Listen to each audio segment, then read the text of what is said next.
Hey there guys, I'm back with some fire content today, and the topic of today is about how AI is disrupting marketing and what you can do about it.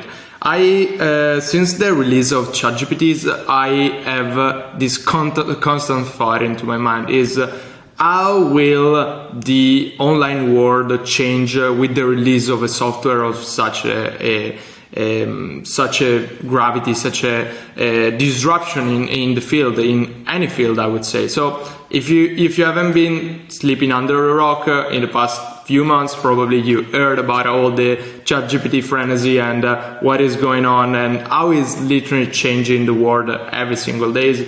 And the key thing for me is about understanding a little bit of the implication that this tool has on different brands. So first off, I think it's important to understand how it works, and I have a very rough generalization of how it works. So basically it's trained on a lot of data, probably all the data available on the internet, and it's an algorithm. So based on a question that you ask, it gives you a response that is a prediction of what it's supposed to say. So it actually doesn't know what is writing. It just it just has a prediction algorithm that knows what comes next and what it should say next based on all the information that it has available. So the important thing to understand here is the fact of this data and the fact that it's trained with the data.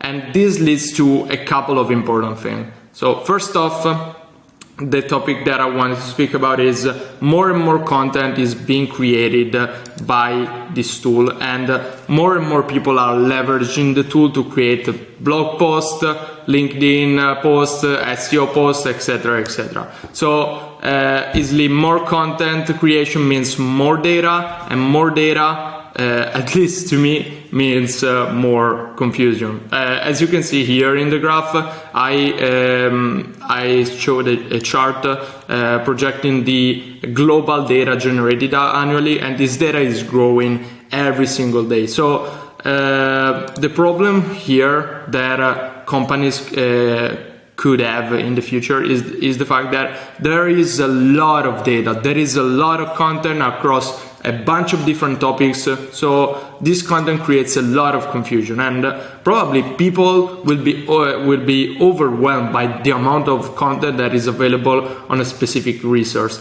Think about searching workouts and how many workouts appear on Google by just searching that. You can find thousands and thousands of different content, and but the problem with this and the implication of this is that the bar of content will raise, and that is I created this graph that is based on ease of creating content and the amount of content created. So if you want to create a content that is fully AI generated, it's way easier to do that. You can go to ChatGPT, you can write a prompt, and then you can let the AI write that for you, make some changes inside the content, and then ship that. And this is the easiest thing possible for you. You can just have it in, 5 minutes, 10 minutes.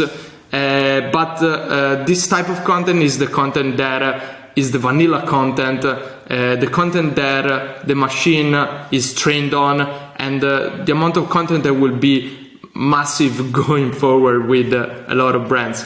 And so there are different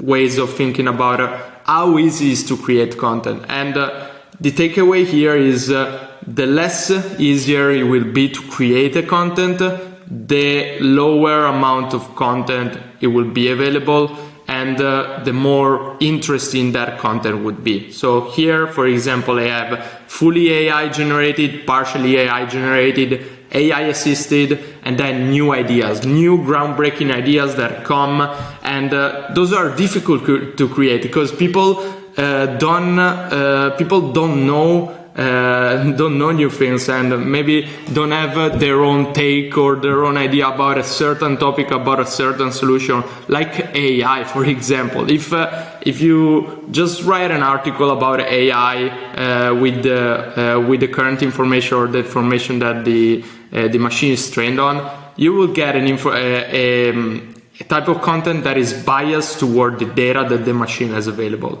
So instead, what I'm doing here is I'm creating a video and I'm sharing all the ideas that came through my mind by looking over different data across the internet,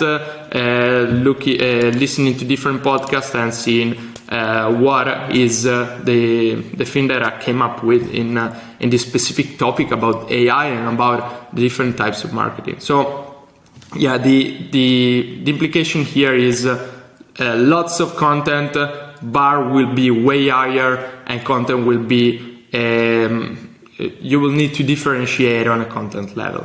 The second thing is competition. So AI allows you to decimate the time required to execute something, to execute an idea. You can ask to write a script immediately, write an home page, have an home page and be live within, I don't know, a couple hours. This will definitely affect also another kind of data, which is the amount of business being created and entering in the market.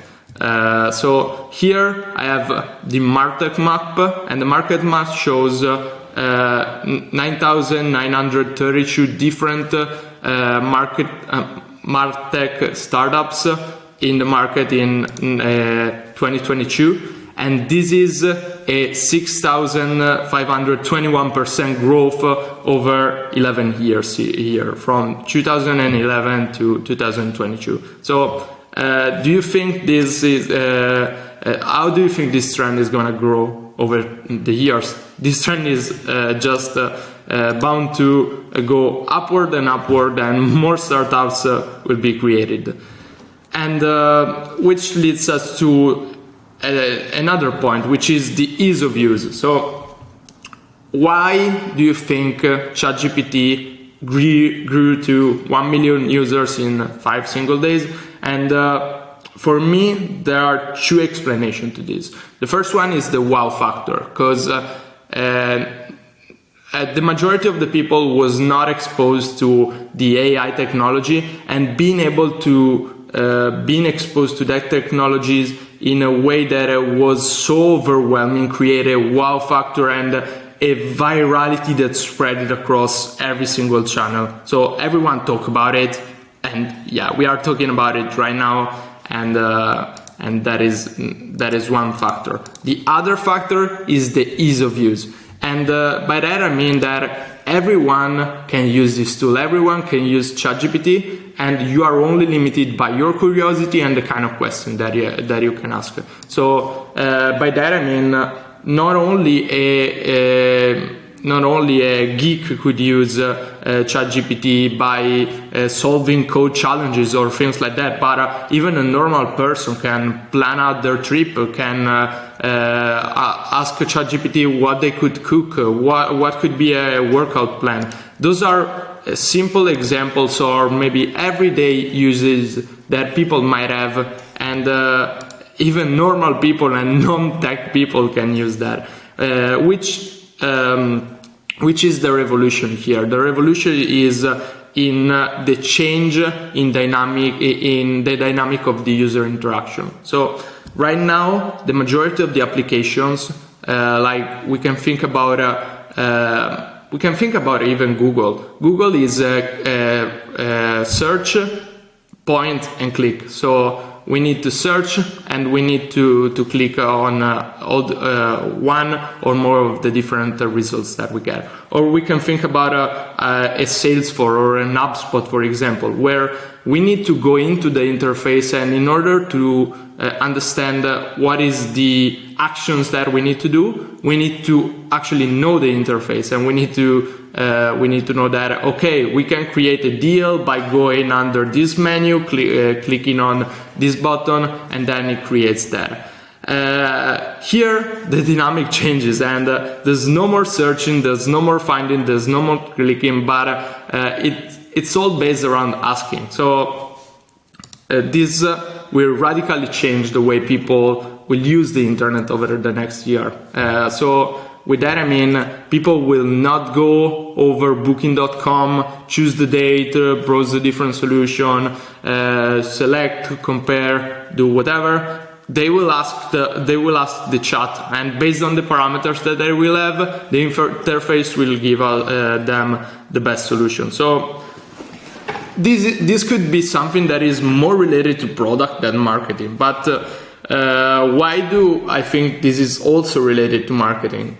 And for me, the most important thing is about differentiation. So if you have the same product as everyone else, people will not be interested in your solution. People will not use your solution. That is why it's important to create the differentiation through the positioning, through the messaging, and through the tone of voice. So that is also why product marketing will become increasingly a core aspect of every single product. Because right now people are just creating new product without focusing on what is the differentiating factor and what makes them different from the top player in the market, other than pricing, other than a cheaper pricing.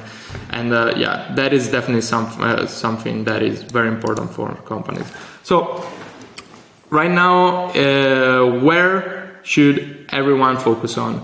There are a lot of gloomy implications, but businesses should focus on three main things right now. First off, the creatives. This means being able to create images, assets, strategies, scripts that are based on different ideas. They are not based on the ideas that you can get from a simple ChatGPT answer, but that are based on human creativity. And the brands that are able to do that will actually win. I had this image over here, which is a classic in advertising in the 90s, because this shifts your perspective about how the car was sold, for example. So here they take a different spin about how to actually sell a car, and they focus on showcasing the silence of the engine as a differentiating factor compared to other things, and that is something that no one else did. So this is why it resulted in such an astonishing success, and that is actually the same thing that the brands needs to do over the next coming years. The other two things are brand. So the more products are available in the market, the more branding will become a defensive moat to your business. And this is related to what we talk about. We talk about the competition, we talk about the ease of use, and that is exactly why it's important to focus on creating a brand and to focus on creating a differentiated product from everyone else. So here I gave two examples. People are choosing iPhone over any other phone. If AI comes up with a new phone that is improved, people are still going to choose the iPhone. Why? Because the branding that they created over the year. So branding action will become increasingly important for all the businesses. And the last point, which is key, is A/B testing. And by that, I don't mean A/B testing colors, but actually thinking about testing customer behaviors and understanding the different triggers of the customer and understanding the different actions about the customer. With that, I mean that customers are not definitive, so people do not understand right away what is the right product for the right customer, but what they can do is iterate their way to understanding better the customer and understanding better their behavior, their problems, their doubts, their solution. And I spent a lot of time about in the CRO world, and A/B testing is super intricate. But in the future, A/B testing should be more simplified, and I'll probably debunk a couple of myths in the A/B testing world in future videos. So if you are looking for a growth partner to support the scaling of your SaaS, check uplifted.com. Hope this video was useful, and talk to you soon in the next video. Bye bye.